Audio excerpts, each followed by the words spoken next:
In this video, I'm going to give a basic definition of Ante-Nicene Chiliasm.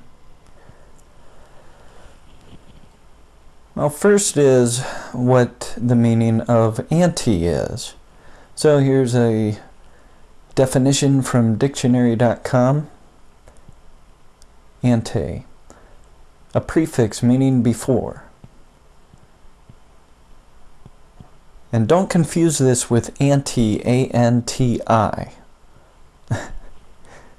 But ante, preceding the Nicene Council. Ante-Nicene, that's what it means. And here from the Encyclopedia Britannica, you have the article on the Council of Nicea. That was held in 325 AD. So we're basically talking about a period immediately following the Apostles up to 325 AD. That's the Ante-Nicene period. And from the Encyclopedia Britannica, this part here, the Ante-Nicene period. During the first 3 centuries of its existence, the Christian Church had first to emerge from the Jewish environment that had cradled it, and then come to terms with the predominantly Hellenistic or Greek culture surrounding it. And that's a pretty good description of their struggle. So, Ante-Nicene. These are the Christians living between the time of the Apostles and 325 AD. As for Chiliasm, this word, noun, the doctrine of Christ's expected return to reign on earth for 1,000 years, millennium. It's basically, it means premillennialism. That's basically what it means. It comes from the Greek word for 1,000. And from the Catholic Encyclopedia, they talk about Millenarianism. You'll hear it referred to that as well, just Millenarianism. And here they call this the fundamental idea of Millenarianism, as understood by Christian writers, may be set forth as follows. At the end of time, Christ will return in all his splendor to gather together the just, to annihilate hostile powers, and to found a glorious kingdom on earth for the enjoyment of the highest spiritual and material blessings. He himself will reign as its king, and all the just, including the saints recalled to life, will participate in it.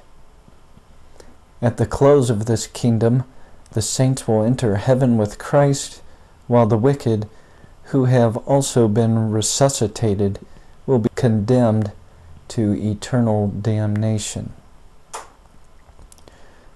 The duration of this glorious reign of Christ and his saints on earth is frequently given as 1,000 years.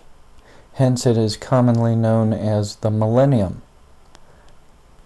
I've drawn another illustration for you, and you can find this at my resource page. If you scroll down and click on illustrations, you'll see it there. You can print it out and use it however you want. I don't care. But you'll see to the left there, I mark the start here with the Ascension, 30 AD roughly. And what you have in blue is premillennialism. Okay, this is the premillennial view here. Chiliasm, millenarianism, whatever. It's represented in blue here. And you'll see that Judaism falls in line with that view. Then we have the ascension of the Jewish Messiah. And I put roughly 30 AD. And I follow that there. You can see the Apostle Peter, the Apostle Paul, the Apostle John. And then I start to lay out where approximately these Ante-Nicene Chiliasm fall into place. I have Papias real early. I have Clement of Rome real early. I have Ignatius and Polycarp real early, trying to squeeze them close to John there because they knew him. I put the Epistle of Barnabas early, but tucked it a little out of the way there because we don't know who wrote it. I have Justin Martyr, and then you see Irenaeus, and I lined him up with Polycarp because he knew him. And Hegesippus, and then you have Hippolytus of Rome, who knew Irenaeus, and Tertullian. These are the men I quote from. They're very important. But the Ante-Nicene Church Fathers, so to speak, goes on to include more men. You have Origen in there, amillennial. You have Dionysius, Caius there. They were amillennialists. Then you have the 325 AD mark. That would be when the Council of Nicea occurred. You see how I have the blue starting to fade into the pink there. About that time, that's when this apostasy was coming into the church. So I illustrate that as the blue sort of fading out and a pinkish red coming in. You have Eusebius, the church historian, not too long after the Council of Nicea there. And then way out there, 400 AD, finally, you have Augustine. I mean, this is the man that's looked up to so much by amillennialists as key to their doctrine. It's 400 AD, the first respectable amillennialist that we can refer to. But yeah, so when referring to the Ante-Nicene Church Fathers, they are represented by what's in the green box there. But really, the Ante-Nicene Chiliasm that you see me referring to is right in there, represented by those men there. There they are, the Ante-Nicene Chiliasm. Prior to the Council of Nicea,